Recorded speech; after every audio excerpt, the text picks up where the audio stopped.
My name is Dr. Mimi Claudine Gumchi Watts. I am a commissioner with the Victorian Multicultural Commission. I'm also an academic at Victoria University, where I've been an academic since 2006. So I've been here for about 10 years. I serve on some boards, and one being Women Health West, where I have recently been elected as the deputy chair.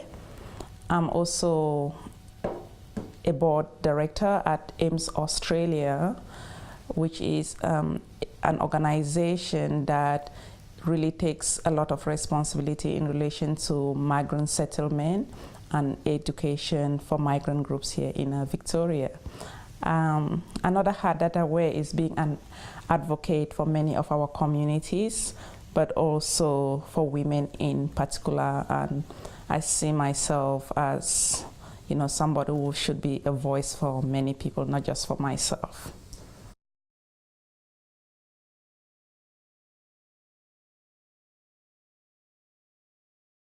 Yeah, I migrated to Australia in 2002 as a skilled migrant. And when I came here, I started work as a registered nurse.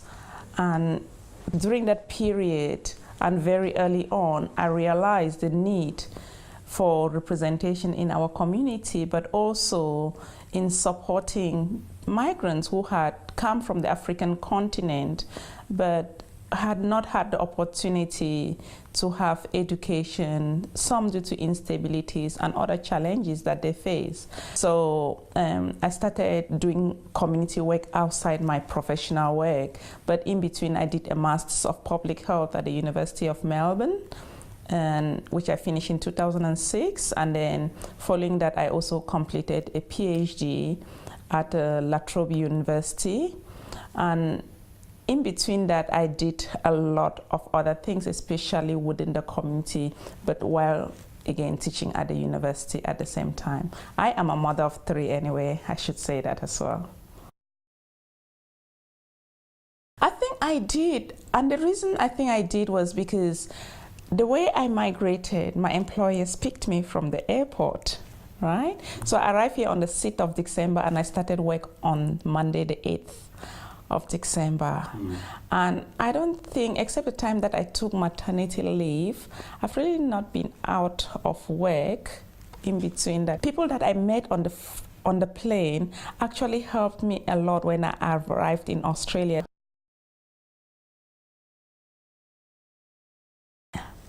You know, the privilege that we have in Melbourne and in Australia overall is that you meet so many people from different countries. I've met more African people from different countries than I would ever have met if I lived in Africa. That is a fact. But not just people from Africa, but from the Asian continent. So people from India, Sri Lanka, Cambodia, Vietnam.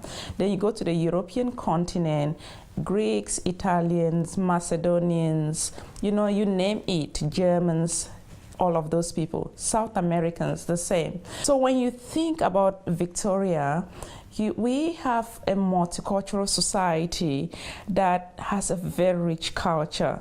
And having the African people here from 54 different nations, they add to that pot as well of diversity, which is something that I think is a strength. And if we can continue to capitalize on it, I think multiculturalism is going to continue to thrive. And I think it benefits all of us Victorians.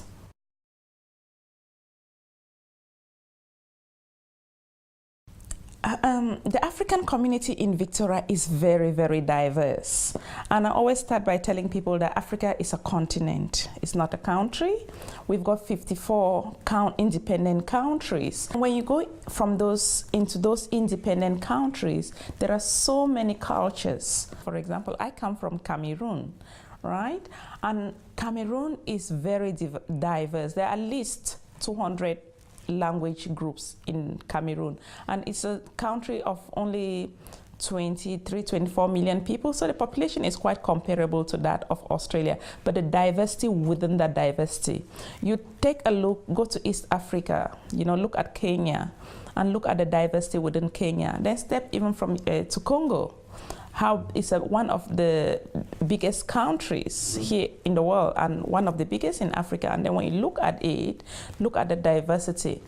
Then when you have the migrant people now who come to Australia from the African continent, there is this risk of just saying Africans, right? We cannot just say Europeans. They're a diverse group of people. But then when you take a step back again, you look at the African person who comes in as a refugee from a country that has had instability, and they've been in that instability for 20 years or sometimes even longer, as opposed to another refugee who comes from somewhere where, yes, there are some sorts of instabilities, but that person has gone through and had an education, is qualified in different spaces. Their experiences would be very different, and their settlement, that is going to really impact on how they settle and how they take on to the wider Australian society. Then you have somebody who comes in like me as a skilled migrant, and there are many people again in that space. Our experiences will be different. So it is really important that we acknowledge that diversity and know that yes, there are some challenges in some areas, but I don't think that is across the board. But I like to also look at the contribution of the African communities, you know, the businesses that the people are owning, but look at our graduates from universities. You know, as an academic, I've seen the number of students from Africa, the numbers continue to increase by the year, local students and international students. And for me, that says something about the contribution, but that also means where are these people following graduation as well? They're definitely out there contributing, they're out there working, and I think that's something that we should also start thinking how to capitalize.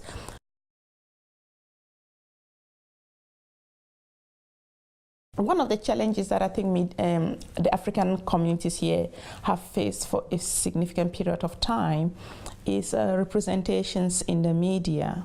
And the media has not, I don't know what I would say, not too kind, or it's just been, unfortunately, the way they've reported and highlighted people who are on the wrong side of the law as opposed to the people who are doing the normal things that every normal citizen does.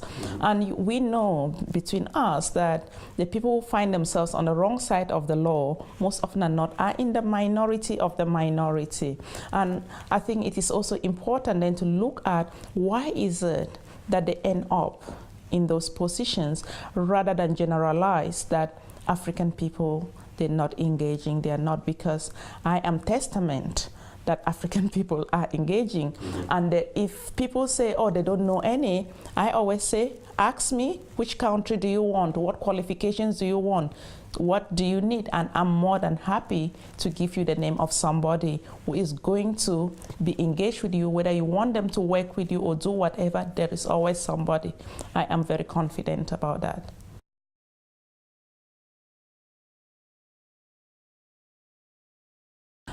Opportunity, opportunity, opportunity, and an equal playing field. I'm sorry, but the reality is that most often than not, people don't feel that they are part of the community at large, or that they have an even playing field. And I think you have to, and the question is, why is it that they don't feel that way? And it's about unpacking that and then seeing how we can address that. The African person, including myself, is a visible minority. So I don't need to tell somebody that I am African. You can see it, because yes, I am of chocolate or I'm brown. You know, people can say black, but I know I'm brown, right? But I am a visible minority. That applies to many, not just African people, but other migrant people who are a visible minority. So the challenges are there. We cannot deny it. You have to look at the race discrimination recent reports and the comments out there in the media.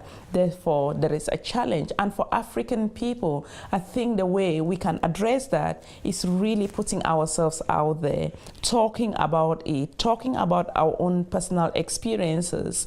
I'm not shy to talk about my own experiences where people have just assumed that because I am black, I'm not educated. Then once they find out what I do, they really take a step back and all of that. And the only reason they have judged me on that is because of my skin color and all of that. So I always say that our skin color should never define our capabilities.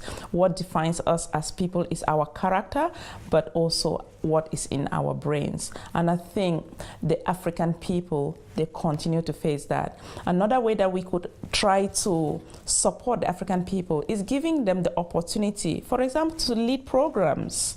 You know, we are at the university, give them the opportunity to lead the big research project.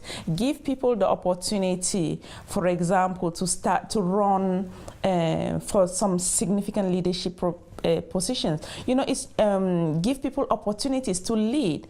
You know, you can test them in a small group. And when I'm talking about leadership here, I'm talking about leadership in situations where they are visible to the wider public, but that also means it gives them an opportunity to be able to talk on behalf of the wider community. So I think it is really critical about that agency, you know, and the opportunity to be able to participate. And when you know, another layer to that is being a woman.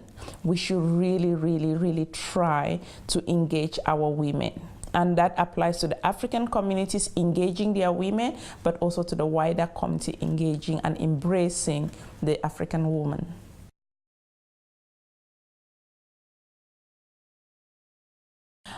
I think if you were to ask that question to a government person, they'll say that they are doing enough. If you were probably to ask that question to somebody from the African communities, they may say something else.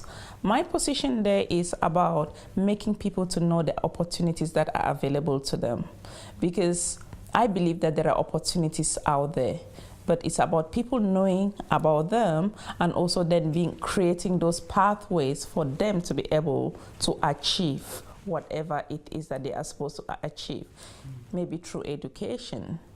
There are leadership programs out there, which I know the government also sponsors and supports them financially, but also just creating opportunities where employers need to know, because sometimes I have to be honest, we don't know what we don't know. And if somebody has really not had the opportunity to interact with the community, they may not necessarily want to exclude that community. The challenge may be that because they don't know how to engage with that person. So we also need to give people the opportunity to know how to engage with each other.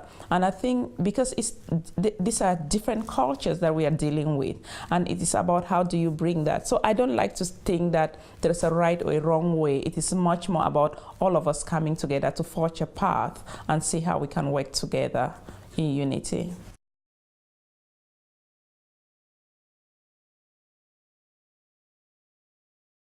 Because they've never learned how to work with each other back home. They don't have that background of really working with each other because they've migrated from different countries, right? It's not like they speak one common language. It's not like they eat the same foods. It's not like the same clothing for everybody. There's that diversity. We must acknowledge that. That said, we must forge the path. I know that there have been attempts to bring the African communities together. But at the same time, I say people need to respect the various cultural groups that we come from, even though we aim with the aim of that one day we should have a common peak body. And also, there are competing challenges. People are trying to fend for themselves and their families. They're in a settlement phase, or they've settled and they're trying to build. So then they move to a building phase. There are certain things that until you've met those basic needs, you cannot really move to the next level. And I think there are lots of people are still in that settlement and building phase. And as a result, there are all these competing needs. And what are the priorities? However, we should have a vision. Another thing that I think I found challenging also is that there is not a common place where the African people can go and say, this is the African house, you know, irrespective of where you come from. So having that type of a place, where you have a home, you have a base. Having that common place, having that common base where we can say, this is an African house. This is where we have our events. This is where, you know, young people can gather. There are satellite places all over the place, but we really cannot point to one place. And I think when we have places like that, then those are going to be the beginning or the starting points or the foundations of that unification.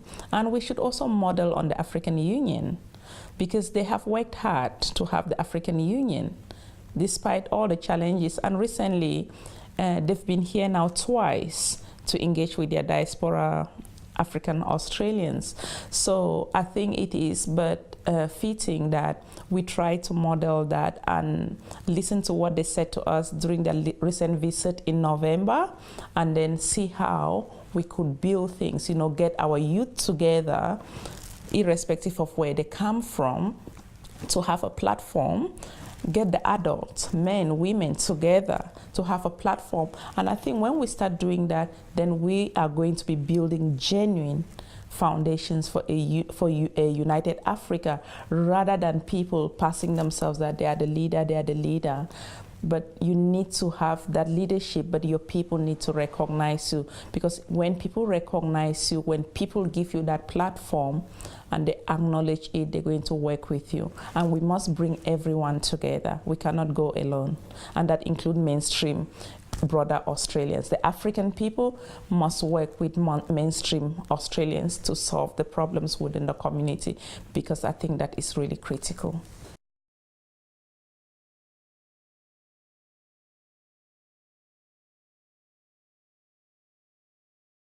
I think we should have a common vision that is acceptable and acknowledged by everyone. We should have affirmative action, which means everybody, that includes me, and I am very supportive of that, who are able and willing to listen and work with everybody. I always say that one person cannot be the leader all the time, and if you cannot follow, you cannot lead. So I'm very happy to lead such an agenda, but at the same time, I'm very happy to follow others to achieve that type of a vision. Then another key thing is looking at how is this going to benefit the African community, but also the broader society, and looking at what will it mean for our children and the next generation.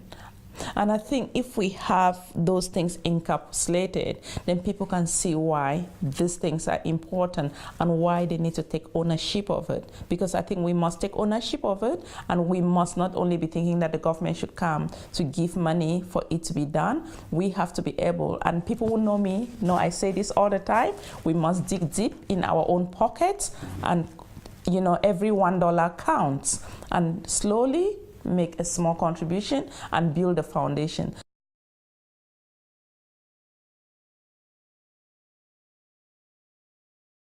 Yeah, I'm a commissioner with the Victorian Multicultural Commission, and I was appointed in 2015. I've got a mandate for 4 years, and as a commissioner, your role is engaging with the community and informing policy. So we are the conduit between the community and policy. And I always say to people, I am a commissioner for Victoria, but I am an African woman.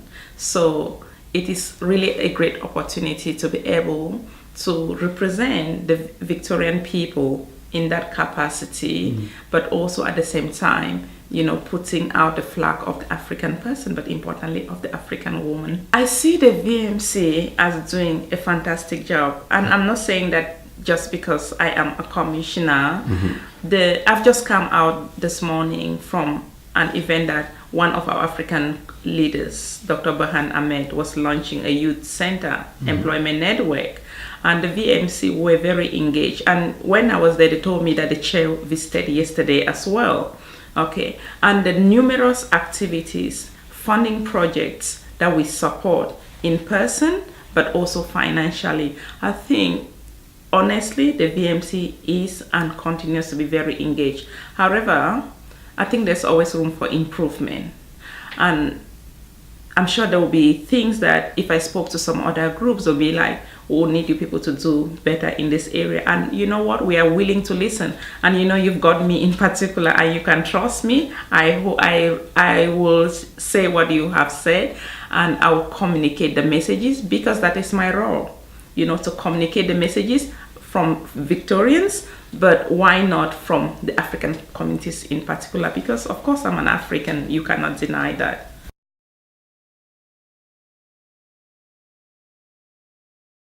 Well, my message for the African Australian community leaders is unity, unity, and unity.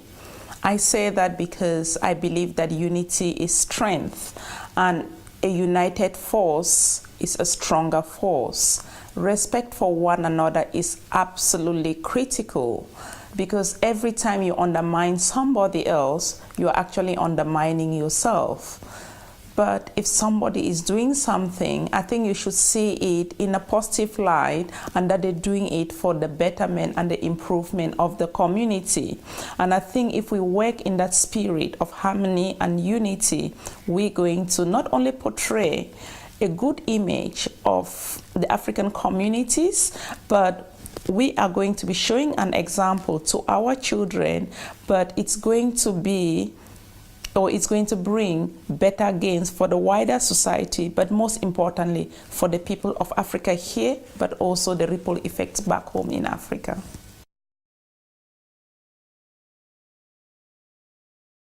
Youth are always the future, and I am incredibly proud of the African young people here, and I say that from my heart, especially the young women. I have seen how much work they are doing, and recently I attended an event where African youth from South Sudan actually went into their own pockets and made contributions of a few $100s each to organize an event to empower other youth.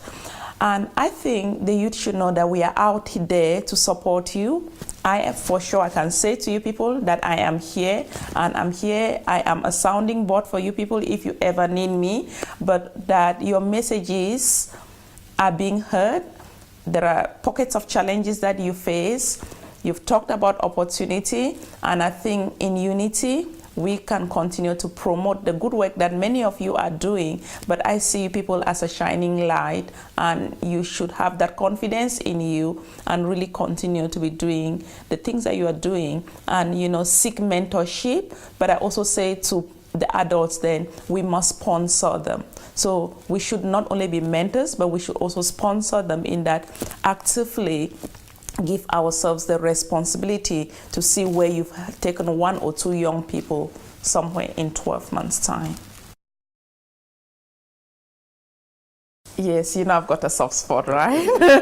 That's not just because I'm a woman, but because my work, and I always say I'm very proud of some of what I have done. As you can see, this is a copy of my PhD, and it was on contraception, teenage pregnancy, culture, and motherhood amongst African teenagers and refugee young women. So gender is a big thing in my work professionally, but also in my personal life. And I think the African woman is a resilient person. She's an intelligent person. She's a very capable person. And the African woman is the backbone of our society.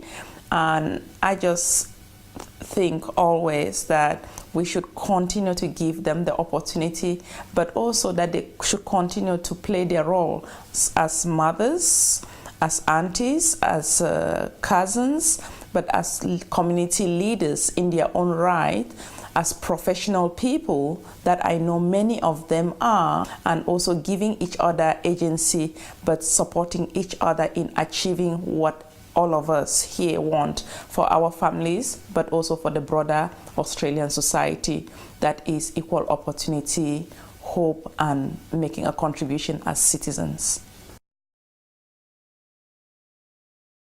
Yeah, My message to the wider Australian community is that, thank you for embracing the African communities here. We are a very, very diverse communities. We come from 54 different countries. However, we are one, and Australia is home, and we love and want to continue to work with the broader community in bringing our diverse cultures together, because having us here, and that applies especially to our Indigenous Australians, who own this land, that thank you for having us in your country, and we only want one thing, that is to contribute in making it a better place for all of us to live harmoniously together.